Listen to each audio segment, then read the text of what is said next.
I think you almost have to have a little bit of that overconfidence when you first start to make music. Otherwise, it can almost be too demoralizing, I think, because it does take so long to build up the skills to make the music you have in your head. When you first start making music, it's because you love music and you have all these ideas for tracks, but then of course you want to try and make them. But normally the ideas you have for tracks are at the same level as the best tracks in the world. And so it is pretty much impossible to make tracks that good in the first, say, 6 months.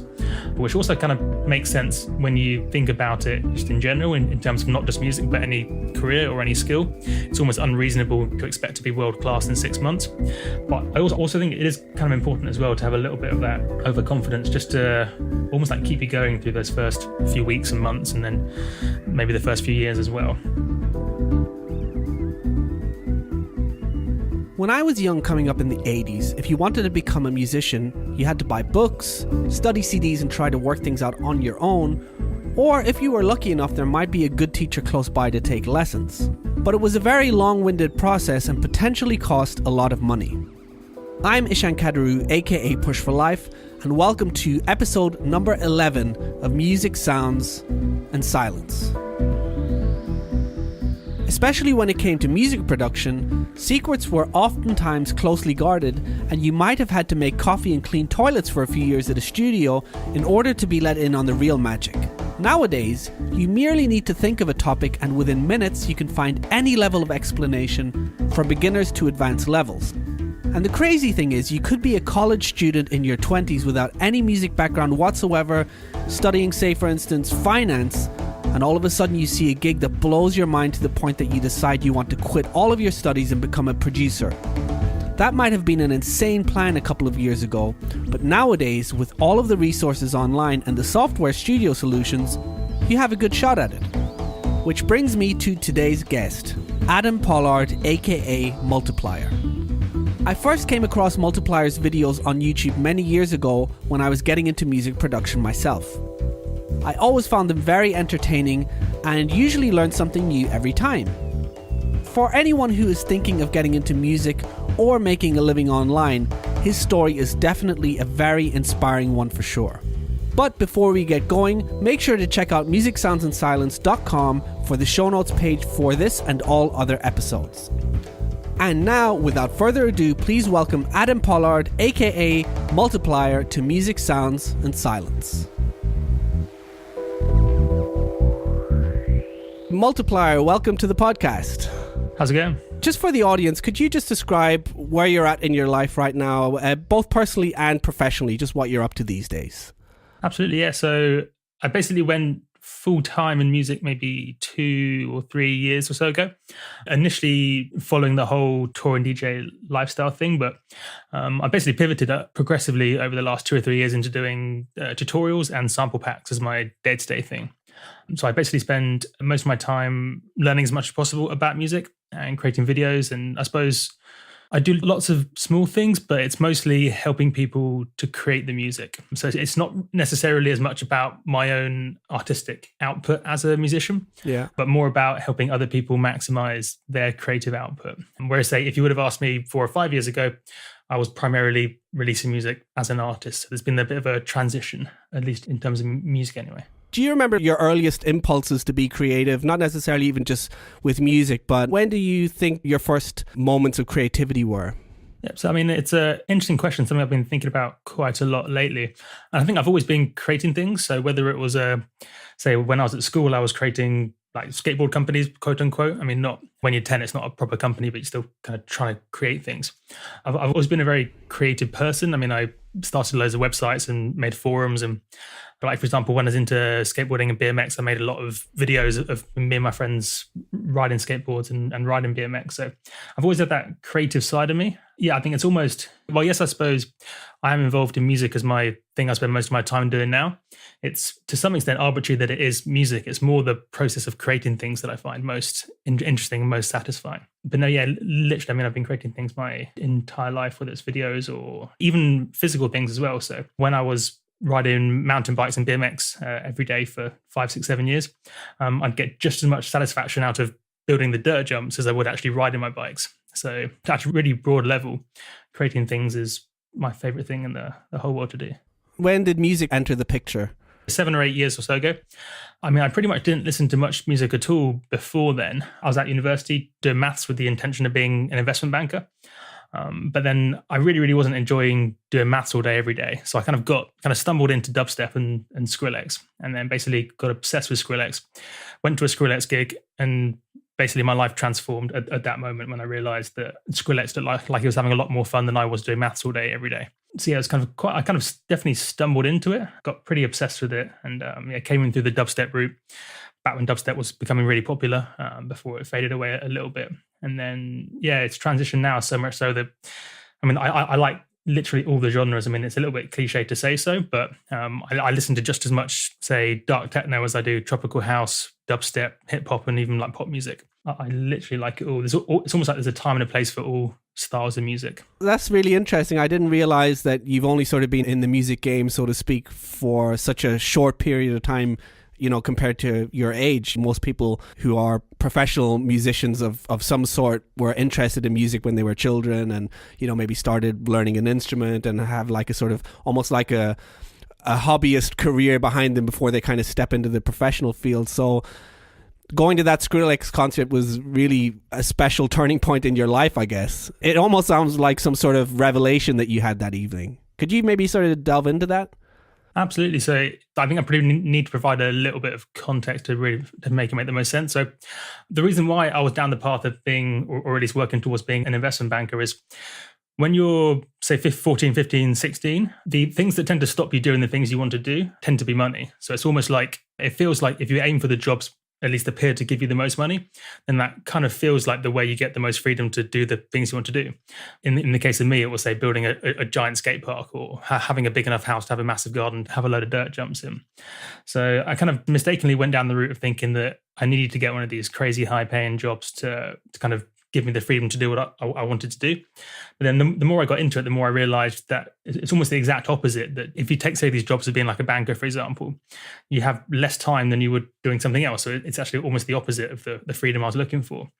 So that being the kind of guiding thing behind what I wanted to do with all my time as an adult, I was kind of in this weird limbo where I was kind of searching for something that I enjoyed doing, but then it would also give me enough, I suppose, one or two things: either something that gave me enough free time to do what I wanted to do, or something that didn't feel like work as such. And in the case of music, I just kind of fell in love with it in the sense that it didn't feel like working, for example. So I could, say, spend all day in the studio, or, say, making videos for YouTube, and it doesn't feel like work. It's more, that is almost the end goal. So it's kind of almost like I was kind of looking for something that I enjoyed doing enough. Is it like the process itself gives you the satisfaction, instead of when you were working towards being an investment banker, the goal was the money that you would then take to do all of the things that you wanted, and now it's almost like just the process itself gives you this deep sense of satisfaction? That's what it sounds like. Exactly. Yeah. I think you articulated it a bit better. So it's almost like, instead of looking at it in the sense of what should I do to do the thing I want to do, it's more, what do I want to do?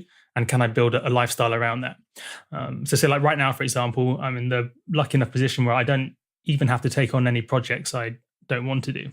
So in the case of, say, doing tutorials even, so even if I'm making a tutorial as work, quote unquote, I still have the freedom to make it about the topics I want. And I don't get micromanaged in terms of kind of how I make the tutorials and what I have to make them about.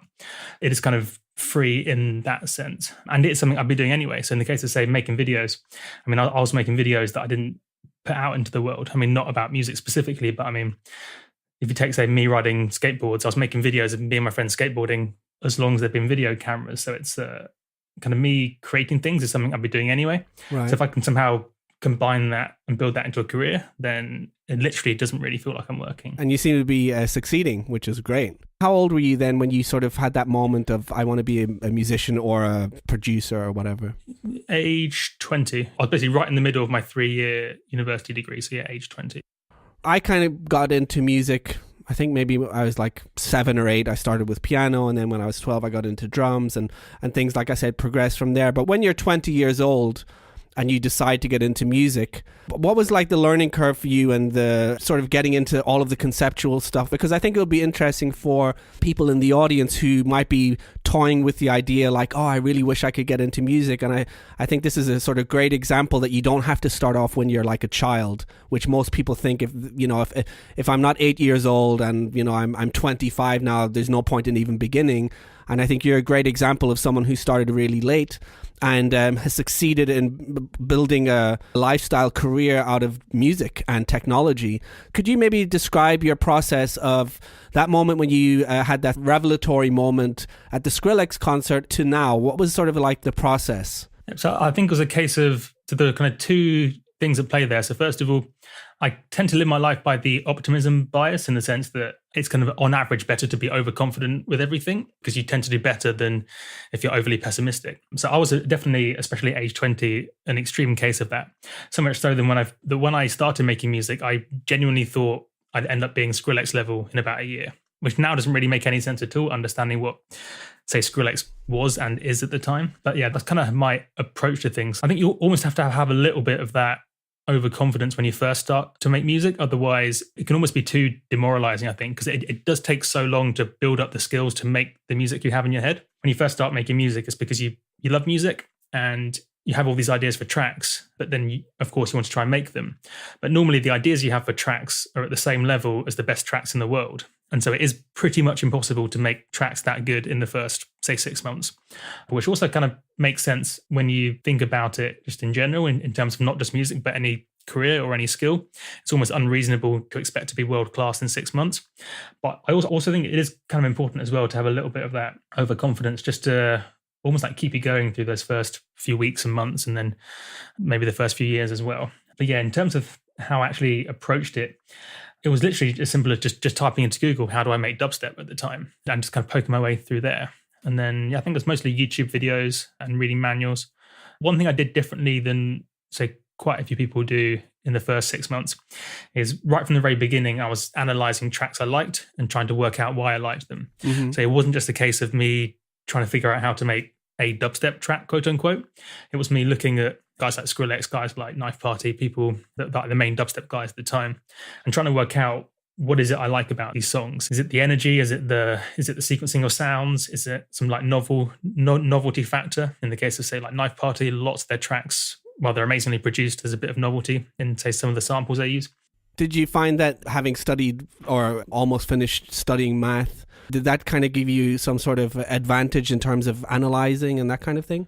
I think so, a little bit. What I don't know is whether or not, say, the final few years of maths were that useful. I think definitely having an analytical mind helps with that sort of stuff. Mm-hmm. And I think a lot of the reason I can do tutorials about so many different genres as I do right now is the fact I can analyze genres a lot more objectively than someone who, say, only likes one genre. Like if you're only into tech house and that's all you listen to, it's, to be honest, going to be pretty hard to explain to someone, say, the song structure or the macro or micro structure of a tech house track to somebody who doesn't know tech house. Right. Because you almost can't take yourself out of all your experience surrounding tech house. A really good example is if you ask someone who's into, say, techno or into tech house, if you ask them to define the genre, they'll have an extremely hard time doing so, because their understanding is based on years of listening to loads of music. Whereas because I've got that analytical brain, I can spend a few days looking at a brand new genre and I can compare that to other things I know and other genres and really give you quite an accurate definition compared to most people. So I think definitely that kind of mathsy brain has helped, but I probably developed enough of that by age 18. The whole university thing was really going too far on the maths front. But yeah, I suppose in general, yes, it's super useful. And so once you started analyzing all the tracks, what was the next step in your process of getting into all of the technology? I was quite goals driven in the sense that if you take, say, pretty much any 6 month or year period of my music career, I've always had like a main thing I'm trying to do. So in the case of the first few years, or in the first 6 months, it was get comfortable enough with the software to make a track, not worrying too much about how good the track is or if it artistically makes sense for me as Multiplier. It was just get comfortable enough with the software, get comfortable enough with, say, Massive, which was the main synth at the time, to make music. And then once I hit that 6 month stage, and I wasn't writing good music, but I could at least make a track. The next step was build up a little bit of what I suppose some people might call social proof, or a little bit of a back catalogue almost. Because I realized for someone to look at you and kind of almost follow you, it's a lot more helpful if it looks like you're established in the first place compared to being new. Of course. So then I spent those 6 months really just trying to build up as much of that social proof as possible, in terms of SoundCloud followers and having lots of tracks released on Beatport, which is the main place people look as being like a credible place to have your tracks at the time. So then, yeah, I spent quite a bit of time doing that. And then I suppose, yeah, the year after that was when I started to focus more on the artistic side of releasing music as Multiplier. Yeah, I think that was that year after that. How did you come up with the name? There is a bit of logic behind that. So first of all, I wanted it to be easy to spell, in the sense that you could hear or say see one video of Multiply, quote unquote, and know how to type it in. Right. That was important. And then almost to make that easier, I wanted it to be like a common word almost. I suppose subconsciously, because I was doing maths at the time, I had lots of maths words in my brain. So Multiplier came to mind. And in hindsight, though, I would choose something slightly different, just because if you type in Multiplier by itself into Google, unless you've seen lots of tutorials and Google knows you, I won't appear very high up the list. If I was to name myself again, it would be something easy to spell. Say something like 2 common nouns is quite good. Also something unique. So like Knife Party is one of my best, or say Diplo, my go-to examples normally. Because you can hear the word Diplo or hear the word Knife Party. Remember it. It's also easy to spell. But at the same time, if you type in Diplo or type in Knife Party, then they're not competing with like a Wikipedia page about an economics principle like I have. So then you got into releasing your music as Multiplier. How did that go? Yeah, it went really well, actually. So, I mean, I was quite purposeful and calculated about it at the time. My logic, which I think I was pretty correct at working with at the time, was so dubstep was, at least in the first 18 months, the main thing I was interested in, and related genres like heavy electro. But I realized there was a basically 0% chance of me being able to compete with the top guys at dubstep, because the top guys at the time had been making it 12, 15 years.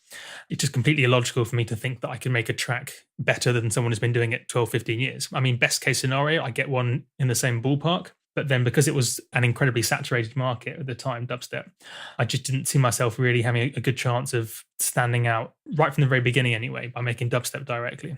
A genre I was quite interested in at the time was called Moombahton. What was it called? Sorry, I haven't never heard of that one. So it's called Moombahton. It was kind of a really trendy genre for a few years, and it nearly took off.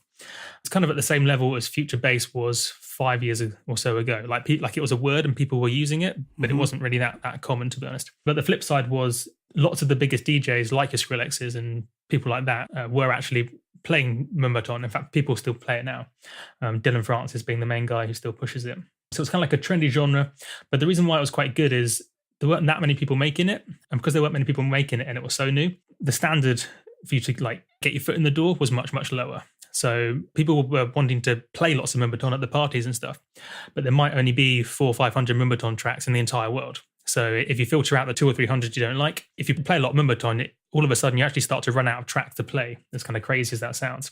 So it meant that all you had to do at the time, I realized, was make a Moombahton track, even if it was awful. Make sure it's tagged as Moombahton in the SoundCloud tags, and everyone who's playing that genre will basically find your track. So it meant that even though I'd only been producing for 6, 7, 8 months at the time when I started making Moombahton, I had some of the main Moombahton guys play my stuff, even though my tracks weren't very good. And then I found once I had a few releases of Moombahton, then it became much, much easier to then say have an EP with 4 tracks, 2 Moombahton tracks, and then I could slip in a dubstep and electro one on the side. So it was kind of like a way of starting to release dubstep, electro and electro house, but definitely kind of get my foot in the door, quote unquote, using Moombahton. It sounds like you really also use social media hacking, where you're really specifically using leverage of social proof and all of the sort of things that you're saying. It sounds like that was a help in getting you to where you are right now in such a short period of time. Absolutely. So I think I've become less interested in the social media marketing thing in the last 2 years, but certainly at the time it was, I mean, I did find it interesting, at least for the first few years. It was kind of more to serve my overall goal of, at the time anyway, being like a touring DJ.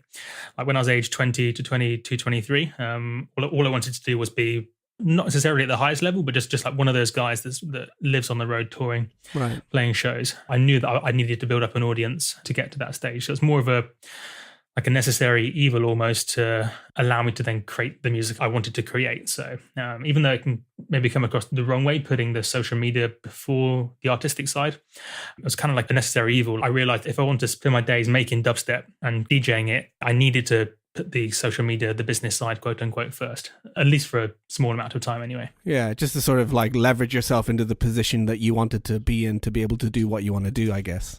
Exactly, yeah. So like, A more recent comparison might be when I first started YouTube, I spent a lot of time almost doing like clickbaity style videos or videos that I made purely to try and get more followers. Whereas now I spend a lot less time doing that. Like I very rarely check views of videos now, just because like I've got to the stage, at least with my YouTube, where I can do it purely for the artistic, personal reasons almost. And I don't have to think about growing my channel anymore. I mean, it is growing, but at the same time, growing my YouTube channel isn't the number one focus anymore. As I say, there was a few years when it was, but now I feel like once you almost get to a level you're happy at, you don't need to be kind of always just hyper-focused on 10xing your followers. You can kind of circle back around to the artistic, creative side of things. How did you move forward once you got into releasing stuff and making music like you were talking about? What was the next step in your evolution? It's kind of like a big transition period. So the next step was definitely sample packs. Could you maybe just explain what sample packs are for people who don't know? Well, yeah, the analogy would be, say, stock photos in the business world. So if you're a big or even a small company and you want a video of somebody looking at their laptop and kind of smiling, it's not practical to hire a studio, get someone who knows a camera and an actor to take that photo.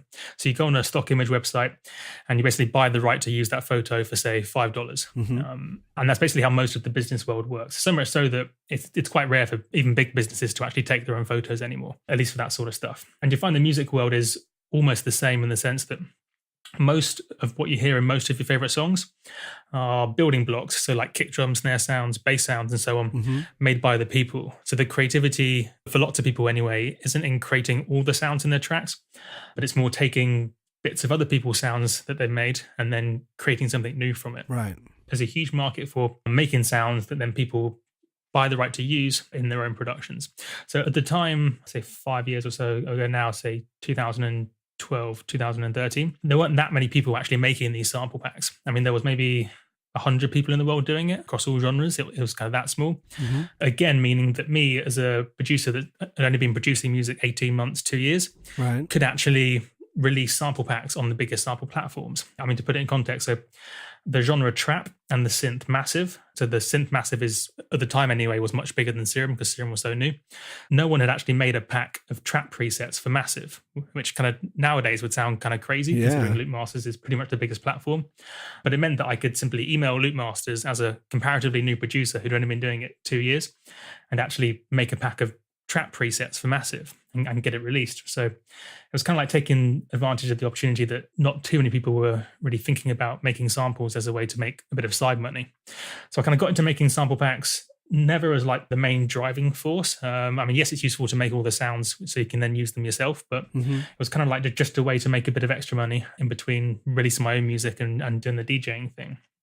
And then I found I just ended up doing more and more of those sample packs. I can't remember when I started the YouTube, probably around a similar time, doing more and more tutorials. And then, yeah, it was kind of like a bit of a transition period where I almost got more enjoyment out of creating lots of different genres, like literally all the genres, and learning about how to make all these different genres and making all the different types of sounds. I almost got more enjoyment out of that than I did focusing purely on creating one type of music. Because I found that to be a touring DJ, you basically have to be known for one type of sound. It doesn't have to be one genre, but it has to be a consistent energy, whether it's high energy or say emotional melodies or whatever it is. You need to have a thing people associate with you. But because I literally, as I say, like every genre of music pretty much equally, from the super aggressive stuff to the down tempo stuff to the complex to the simple to the novel to the things that grow on you over time, I didn't find it super satisfying just making the same energy music over and over again, which is what you have to do, to be honest, to build up a following, at least as an artist anyway. So you were doing the sample packs, and then from there, how did that progress? I ended up doing just a few sample packs, say 4 or 5, 6 sample packs a year for a few years. But then I found as I was getting better at making tutorials, I mean, if you ever see some of my early Multiplier videos on YouTube, you'll see they're completely ridiculous. As I got better at making tutorials, people started approaching me to basically make tutorials for them. Oh, okay. I never planned on making tutorials for income, but then one company approaches you, asks you to make a bunch. You do that as a one-off project for a bit of side money, and then another one approaches you and so on. So then I was doing that alongside sample packs. But then as time progressed, I found it was just much better on a time perspective and like a time versus money perspective for me to make mostly tutorials versus making mostly sample packs. I suppose simplistically because, while yes, there's similar money in both industries. If you take, say, the sample pack world right now, there's probably 5 to 10,000 people that can make significantly better, or say the same level, maybe some slightly better.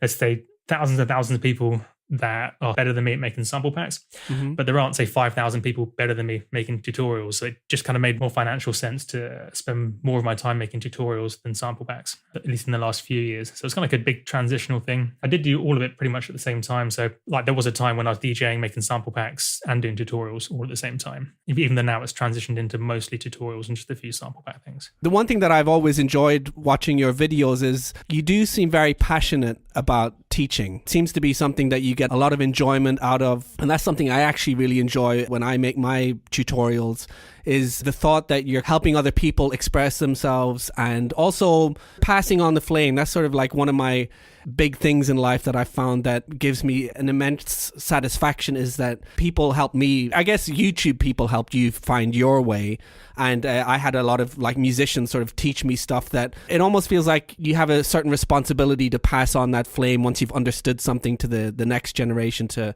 pay it forward. And I always feel like when I watch your videos, there's a sense of that you do derive a lot of satisfaction from just passing on that knowledge and helping people understand, simplifying, and I guess just at the end of the day, teaching. Absolutely, yeah. There's lots of different reasons why I love making videos. So that is definitely one of them. When you figure something out yourself, it is satisfying to kind of share that with other people and help them make better things. But I also just purely enjoy the process of figuring things out and learning ideas. I mean, I suppose that is the reason why people teaching music exists. I mean, there are some people where music just kind of flows out of them quite naturally and it makes sort of intuitive sense. But for almost everybody else, someone has to explain why you might place a snare here versus there. Or if you're doing a chord progression, there's a reason why it tends to sound better to have the chord progression change on the eighth and not on the downbeat for every bar. And while, yes, maybe if you're super musically inclined or you have a lot of experience listening to music, that sort of stuff may come naturally. I do definitely find it enjoyable figuring out the reasons why certain things sound good in music and then, yeah, sharing that with other people. One of the things I really enjoy doing myself is almost like testing people's assumptions about creating music. So, I mean, I'm sure you've heard it yourself. People will say things like, always boost a snare here, or always process this in that way, or always do this after that. Oftentimes without ever testing why, or kind of asking yourself, is that really the reason why we should do that? They just kind of take it as just the way you're supposed to do things. Something I've done pretty much from the beginning of making music is always questioning why we produce like we do. Mm-hmm. And then oftentimes in the process of questioning and testing things, I'll actually figure out things that almost nobody else has really figured out before. So say one specific example that I did recently is for sidechain compression. So in the case of Ableton, there's this thing that people know about called FF1 mode, which is like an Ableton Live 8 compressor which you save, and then you can load it up in Ableton Live 9 or 10. Okay. People have known, for example, that FF1 mode generally sounds better. At least it's easier to configure in a way that sounds better. Mm-hmm. But no one really figured out why. So recently in a course for Groove 3, I actually explained why FF1 mode is better. So by running a whole bunch of tests and really understanding what all these different compressors are doing at a much more kind of deep down level, I actually explained what's going on and why FF1 mode is better. So I feel like with all these little bits of like oftentimes technical information I figure out that I put out through YouTube and through these tutorial course websites, I'm almost saving other people the hassle of figuring them out for themselves. Recently, for example, this time on YouTube, I posted about a weird latency issue with the Ableton sampler instrument, where basically it's a millisecond out from where it should be. A super minor thing, but something that almost, at least I'd never heard of anyone talking about it before. So I find just by almost like providing those bits of knowledge, I'm allowing other people to then build upon that and kind of then do their own creativity and figure things out for themselves as well. I suppose analogous to science, how scientists don't ever do that much by themselves, but if each scientist just adds that little bit, then it makes it much easier for the scientists in the future to then come up with something even more complicated and cool. Do you also find that having an audience that you know watches your videos gives you that incentive to keep delving deeper and discovering stuff that you can then share? Yep, definitely. I stopped worrying about the size of the audience a few years ago. I'd be wrong to say I'd treat it the same if there was 10 people watching versus 10,000, say. It is definitely a factor, yeah. I think I would still be doing it anyway without the audience. Yeah. But it is an added bonus when people enjoy what I do. I also find that for myself, making tutorials, it makes me have to understand something just that bit more in order to have to explain it. And that's something that I get out of it. Whereas it's not like completely selfless that I'm sharing knowledge with people, but the main payback that I get from it is that I actually have to understand something so deeply in order to explain it.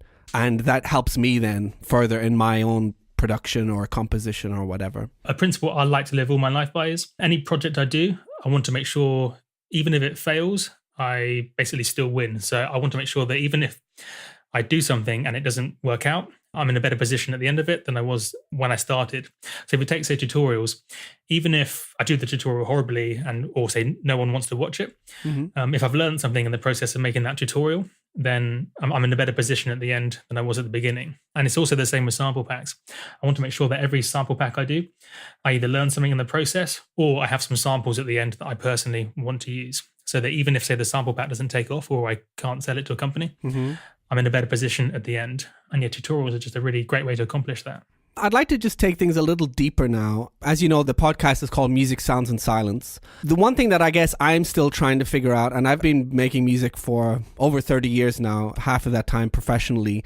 The thing that I find, the more I delve into it, the more it eludes me, is what music actually is. The one thing I'd love for you to just give a shot at trying to explain your perspective on is, how do you feel music differentiates itself from sound? Because obviously sound is everything that's around us, and, noises and all that kind of thing. But when does sound become music in your world? I would say music is structured sound that resonates with people. And that's pretty much encapsulates all of music to me. Because you find that the more you learn about music from literally every dimension, whether it's sound design or songwriting or arrangements or even DJing, the more you realize that it's all, in fact, incredibly structured. It's not completely random. So if you say take a chord that sounds nice, so say 2 or 3 or 4 notes that sound nice together, generally speaking, the more natural the chord sounds, that probably means there's a more simple mathematical relationship between the frequencies of the notes you play. Right.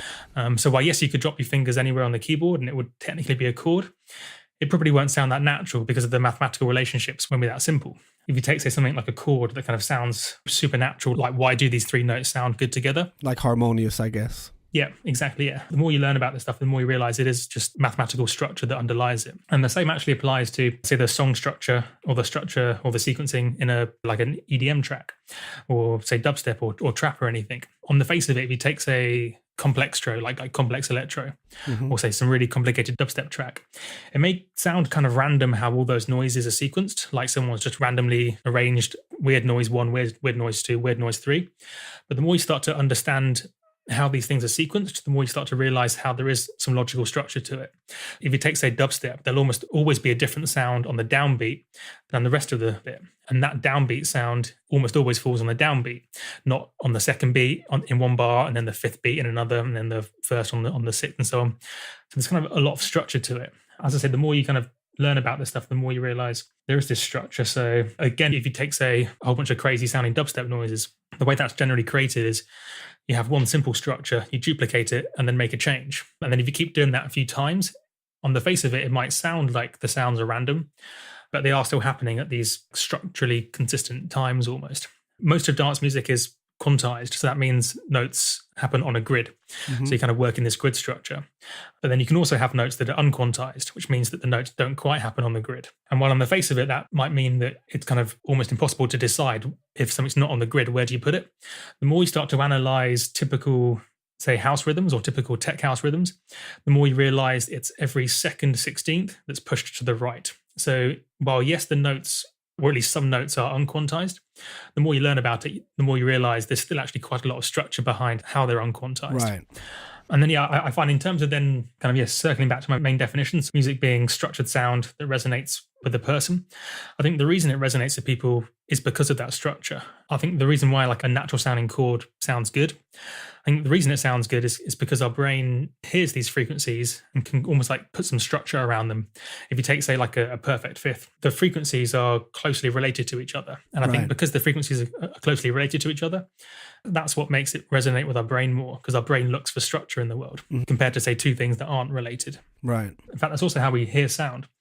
In the sense, if you take any single tone that we may hear, or that we hear as lots of different frequencies, because those frequencies are related to each other, they're all multiples of the fundamental, our brain then takes all these different frequencies they're hearing and then provides structure and almost pieces them together as one sound.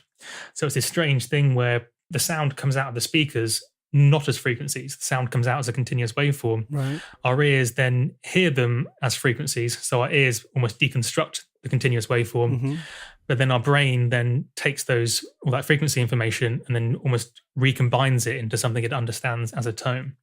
That is pretty much how our brains work. They're just structure machines, they're pattern machines that look at the world and try to make sense of it. How do you feel that silence relates to music and music making? I personally find in music, silence tends to work best as a way to make the music have more impact. So if you have, say, like a drop, and then you have a whole bunch of cool stuff happening, like a big super saw, if it then goes pretty silent, say on the third beat of the bar, after the snare, when everything then comes back in, it has more impact than if there was a whole bunch of wishy-washy C stuff happening. To create contrast, is that what you're sort of saying? Yeah, definitely. So it's a way of creating contrast or dynamic almost, and the change will be more noticeable the bigger the change will be. So I've got 2 more questions to finish up with. The first being, what are the 3 things that most inspire you right now in your music making that aren't music? On the one hand, you have video makers like Casey Neistat. Mm-hmm. So people that are creative just with a different medium, Mm-hmm. which at least at the moment I'm getting pretty inspired by that side of things. Also, the technical side of music production inspires me. I enjoy learning about why stuff works. So not just looking at a filter and figuring out how I can use it, but understanding what exactly is happening.